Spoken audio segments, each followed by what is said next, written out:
అమ్మ పండగలప్పుడైతే కంపల్సరీ వెళ్తారు. ఇంకా కొంచెం కామెడీగా చెప్పాలంటే, అంటే ఆ మధ్య కాలంలో ఇది చాలా కామెడీగా మాట్లాడేవాళ్ళు. రిజల్ట్స్ అప్పుడు, పెళ్లి కుదిరినప్పుడు, పరీక్షలప్పుడు, పరీక్షలకు పరీక్షలప్పుడు. ముందు. హ్మ్. పరీక్షలు రాసేస్తారు. రిజల్ట్స్ అప్పుడైతే అందరూ గుళ్ళ దగ్గరే ఉంటారు అనేది చాలా కామెడీగా చెప్తూ ఉండే విషయం. అయితే అసలు గుడికి వెళ్ళినప్పుడు ప్రశాంతత కోసం వెళ్తారు కామన్‌గా. గుడికి వెళ్ళినప్పుడు ఎన్ని సార్లు ప్రదక్షిణలు చేయాలి? గుడికొక నియమం అనేది ఉంటుంది. అంటే రాముల వారి గుడికి ఇలా అని, లేదా వెంకటేశ్వర స్వామి గుడికి ఇలా అని. అలా ప్రదక్షిణలో ఏమన్నా తేడాలుంటాయా చెప్పండి?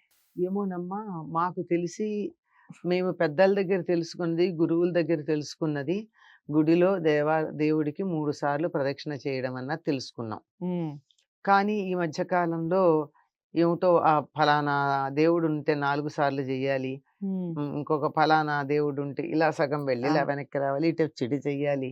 ఇలా రకరకాలు చెప్తున్నారు. నాకు తెలీదమ్మా అవి. హ్మ్. నాకు తెలిసింది శివాలయమైనా, విష్ణువాలయమైనా, అమ్మవారి ఆలయమైనా, హ్మ్. ఏ దేవాలయమైనా నాకు మా పెద్దలు చెప్పిన ప్రకారం 3 సార్లు ప్రదక్షిణం చేస్తాను. హ్మ్. 3 సార్లు ఎందుకు అంటే, మనకున్నటువంటిది ఈ శరీరానికి 3 కోశాలున్నాయి.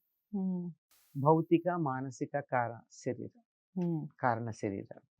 ఈ 3 శరీరాలు శక్తిని పుంజుకోవాలి అంటే 3 సార్లు ప్రదక్షిణ చేయాలి. హ్మ్. ప్రదక్షిణ చేయడం వల్ల ఏ శక్తి అయితే మనం మూల విరాట్‌లో ఉన్నదో హ్మ్. అక్కడ స్థాపన చేయబడి, ఆ శక్తి చుట్టూతా 3 సార్లు తిరగడం వల్ల హ్మ్. మనం మంచి శక్తిని పుంజుకుంటాం. హ్మ్. అలా తిరగడం వల్ల శక్తొస్తుందని మనం ఫిజిక్స్‌లో కూడా చదువుకుంటున్నాం. హ్మ్. ఆ హ్మ్. శక్తిని పుంజుకుంటాము. అందుకు చేస్తాం. హ్మ్. అంతేగాని ఇన్ని సార్లు, అన్ని సార్లు అన్నది మరి ఎక్కడ ఏ శాస్త్రంలో ఉండుండొచ్చు, నాకు తెలీదు. హ్మ్. నాకు తెలీదని చెప్తున్నాను. కానీ హ్మ్. 3 సార్లు ప్రదక్షిణం చేస్తారు. అలా చేసినందువల్ల హ్మ్. ఈ 3 శరీరాలకి భౌతిక, మానసిక, కారణ శరీరాలు ఏవైతే ఉన్నాయో వాటికి ఇంకా చెప్పాలంటే భౌతిక శరీరం, సూక్ష్మ శరీరం, కారణ శరీరం. ఓకే. ఈ మూడింటి కూడా శక్తిని పుంజుకుంటాయి. అందుకని ప్రదక్షిణ 3 సార్లు చేయాలని చెప్తారు. హ్మ్. మీరన్నట్టు తేడాలు ఉన్నాయని నేను విన్నాను. హ్మ్. నాకు తెలీదు. ఓకే. అంతే, విన్నాను. ఉన్నారు. రైట్. వినికిడి మాత్రమే. హ్మ్. 3 చేస్తే సరిపోతుంది మీకు తెలిసి. లెక్కంతే. లెక్కంతే. మాకు తెలిసిందంతే. హ్మ్. నేను పెద్దల వలన విన్నది, మా గురువులు నాకు చెప్పింది అంతే. హ్మ్. హ్మ్.